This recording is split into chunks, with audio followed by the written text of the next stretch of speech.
Hello viewers, Faisal এক YouTube চ্যানেলে আপনাদের স্বাগতম জানাই। আজ আমি আপনাদের জন্য নিয়ে এসেছি ভারতের মাটির কিছু হাড়হিম করা বাস্তব ভৌতিক ঘটনা। আমি জানি এই ভিডিওটি দিতে একটু দেরি হয়ে গেছে, তবে আমি সামনে থেকে ফিউচার থেকে আরও আর্লি ভিডিও আপলোড করার ট্রাই করব। যদি আপনারা সত্যিকারের ভৌতিক ঘটনা শুনতে এবং পড়তে ভালোবাসেন, তাহলে আপনারা অবশ্যই চ্যানেলটি সাবস্ক্রাইব করবেন। তো কথা না বাড়িয়ে শুরু করা যাক আজকের প্রথম ঘটনা।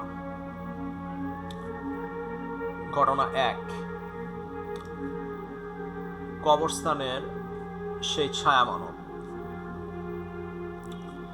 আজকের প্রথম ঘটনাটি আমি সংগ্রহ করেছি স্টোরি প্রুফ ওয়েবসাইট থেকে। এটি মীর আমানত আলী নামক এক ব্যক্তির বাস্তব অভিজ্ঞতা। এখন আমি তার জবানিতেই ঘটনাটি বর্ণনা করছি।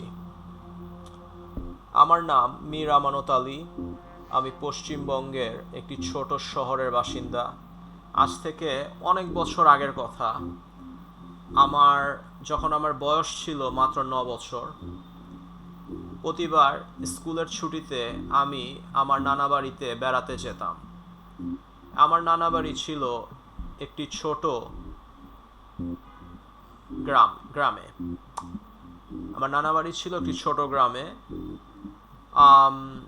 সেখানে আমার সাথে আমার এক খালার ছেলেও নানা বাড়িতে এসেছিল। সে আমার থেকে বছর 4 বড় ছিল, তাই আমি তাকে ভাইয়া বলে ডাকতাম।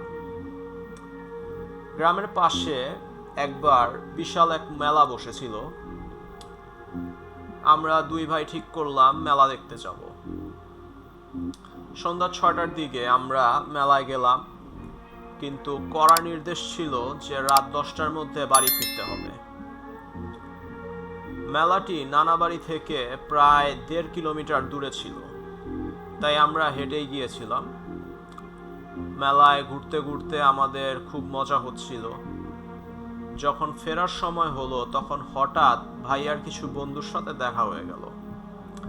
তারা ভাইয়াকে আরো কিছুক্ষণ মেলায় থাকার জন্য জোরাজুরি করতে লাগলো। ভাইয়া তার বন্ধুদের সাথে থাকতে চাইলেন, কিন্তু আমার তখন আর একদমই ভালো লাগছিল না। ছোটবেলায় আমি খুব জেদি স্বভাবের ছিলাম, তাই ভাইয়াকে বললাম, তুমি বন্ধুদের সাথে ঘোরো, আমি একাই বাড়ি চলে যাচ্ছি। তো ভাইয়া আমাকে তার হাতের ছোট টর্চটা দিলেন। মেলা থেকে নানা বাড়ি ফেরার রাস্তাটা ছিল একদম নির্জন, আর সেই রাস্তার ঠিক মাঝখানে পড়তো একটা পুরনো কবরস্থান। আমি টর্চ জ্বালিয়ে একাই সেই শুনশান পথে হাঁটতে শুরু করলাম। যদিও আমি তখন ভূত প্রেতে বিশ্বাস করতাম না, তবু সেই নির্জন রাতে কবরস্থানের কাছাকাছি পৌঁছতেই আমার বুকের ভেতরটা কেমন যেন কেঁপে উঠল। চারিদিকের গাছগুলো চাঁদের আলোয় অদ্ভুত এক রূপ ধারণ করল। ঠিক যখন আমি কবরস্থানের একদম সামনে পৌঁছালাম, আমার মনে হলো আমার উপর থেকে কেউ একজন আমাকে তীক্ষ্ণভাবে লক্ষ্য করছে। আমি সাহস করে উপরের একটি গাছের ডালের দিকে টর্চ ফেললাম। যা দেখলাম তা দেখার জন্য আমি মোটেও প্রস্তুত ছিলাম না। গাছের একটি ডালে মানুষের মতো আকৃতির এক ভয়ঙ্কর জীব বসে আছে। আমি একে মানুষের মতো বলছি কারণ এর গঠন ছিল মানুষের মতো, কিন্তু এর পুরো শরীরটা ছিল কুচকুচে কালো ধোঁয়ার মতো তৈরি। আর তার চোখ দুটো ছিল ধবধবে সাদা, যা ঘুটঘুটে অন্ধকারেও বাল্বের মতো জ্বলজ্বল করছিল। সেটি সরাসরি আমার চোখের দিকে তাকিয়েছিল। ভয়ে আমার চিৎকার করার শক্তিও হারিয়ে গিয়েছিল। কয়েক সেকেন্ডের জন্য আমার মস্তিষ্ক যেন কাজ করা বন্ধ করে দিয়েছিল। এতপর আমি ফিরতেই আমি আমার জীবনের সবটুকু শক্তি দিয়ে দৌড়াতে শুরু করলাম। সোজা নানাবাড়ি পৌঁছে তবেই থামলাম। আমি কাউকে কিছু বলিনি, কারণ বললে ভাইয়া বকুনি খেতেন।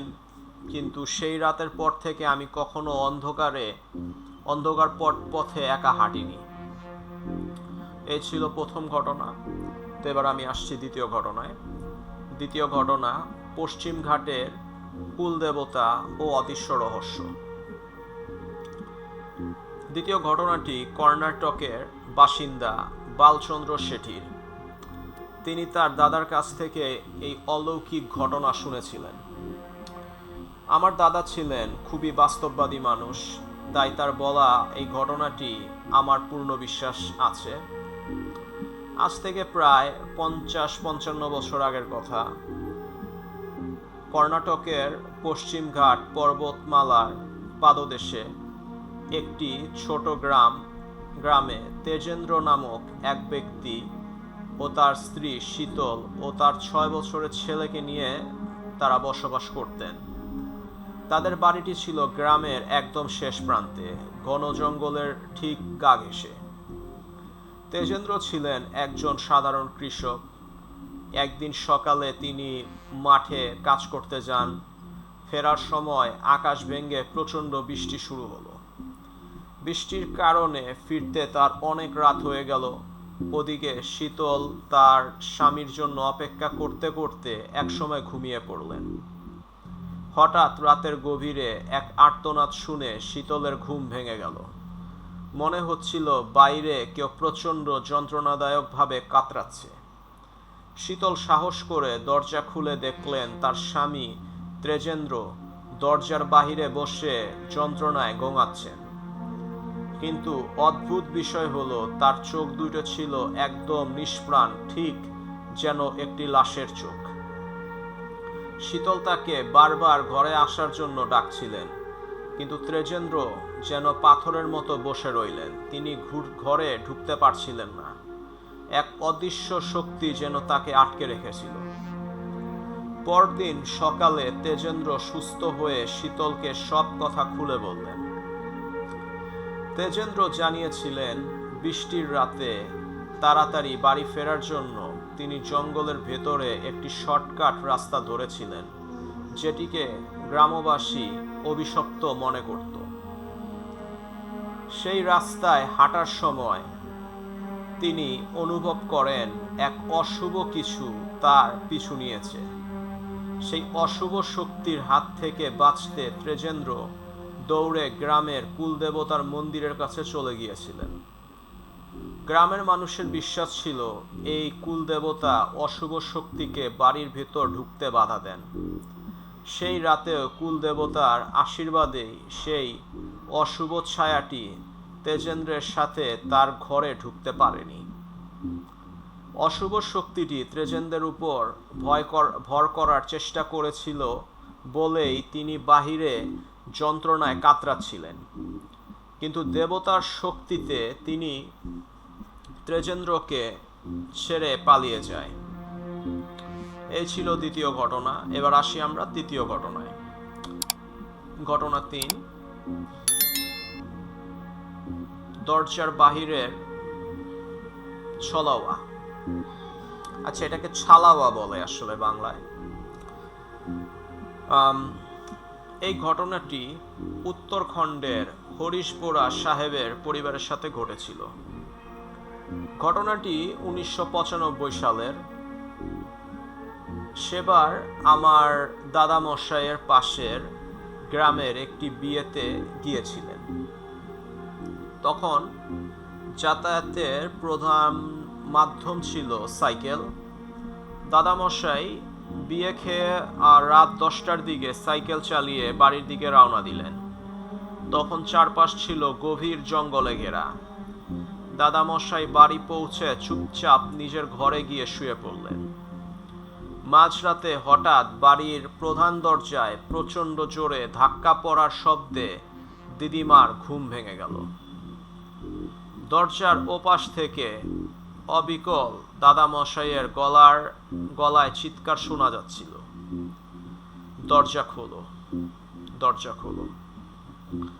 আমি বাইরে দাঁড়িয়ে আছি, তাড়াতাড়ি দরজা খোলো। দিদিমা অবাক হয়ে গেলেন, কারণ দাদামশাই তো তার পাশের ঘরেই ঘুমাচ্ছেন। তাহলে বাহিরে দাদামশাইয়ের গলায় কে কথা বলছে? দিদিমার বাড়ির সবাইকে জাগিয়ে তুললেন। দাদামশাই নিজেও উঠে এলেন। সবাই স্বস্তিত হয়ে শুনলেন যে বাহির দিয়ে ঠিক দাদামশাইয়ের স্বরেই কেউ অনবরত দরজা খোলার অনুরোধ করছে। তাই তারা বুঝতে পারলেন এটা কোনো মানুষ না, এটা হচ্ছে ছালাওয়া। এটা এমন এক প্রেতাত্মা যে মানুষের কণ্ঠস্বর নকল করতে পারে। সারা রাত সেই অশুভ শক্তিটি দরজার বাইরে দাদামশাই সেজে ডাকাডাকি করলো, কিন্তু পরিবারের কেউ দরজা খোলেনি। সকালে এক তান্ত্রিকের কাছে গেলে তিনি বলেন, দাদামশাইয়ের সাথে জঙ্গল থেকে যে ছালাওয়া এসেছিল, কিন্তু পিতৃপুরুষদের আশীর্বাদে সেই ছালাওয়া ঘরে ঢুকতে পারেনি। এই ছিল আমাদের তৃতীয় ঘটনা।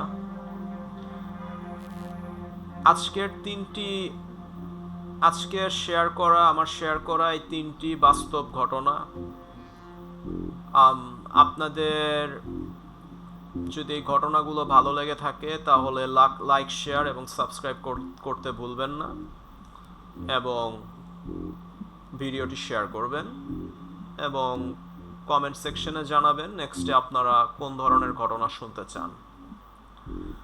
তো আজকের জন্য এইটুকুই। সবাই ভালো থাকবেন।